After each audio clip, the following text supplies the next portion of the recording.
Good morning. Ezra 5. After the pause in construction due to the opposition, the people of Israel were once again left wondering about the future of the temple.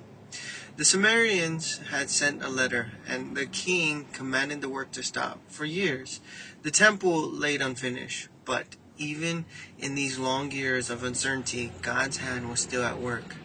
God, in His mercy, raised up two prophets, Haggai and Zechariah.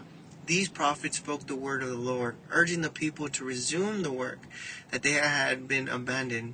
Why are you living in your house while my house lies in ruins? Haggai asked, staring up the people.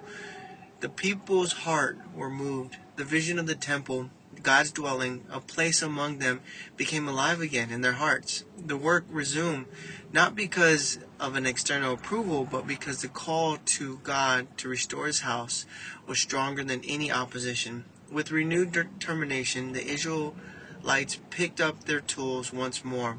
They worked together, not fearing the opposition, but trusting the Lord would be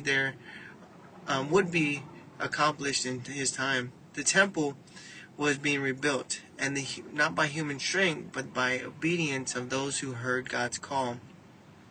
As the work progressed, the local officials saw what was happening and questioned the Israelites, demanding to know who authorized the construction. But instead of stopping and backing down, the Israelites boldly explained to King Cyrus had authorized rebuilding, and they had records to prove it. The faithfulness of their answers caused the officials to send a report to King Darius, asking for confirmation.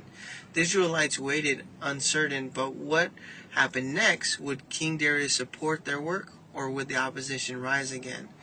But through all of it, they continued to work, trusting that God had called them to rebuild His temple. The story of Ezra 5 teaches us a powerful lesson in perseverance. Even when faced with opposition, when the world may doubt our actions or intentions, God's work in us is not to be taunted. The Israelites did not give up building up the temple, even when the road seemed long and difficult. They trusted in God and God's timing and His provision. I encourage you to reflect on your work with God has called you to do, whether it is in your personal life, your relationship, or your spiritual journey. Are you facing opposition? Are you tempted to give up? Are you tempted to take God and ask for strength and for you to keep on going? Share this message with someone who may need encouragement to keep building no matter how many setbacks. Let's trust God to fulfill His promises, even in the face of opposition. You have a blessed, wonderful day. Happy holidays right around the corner. You have a great day.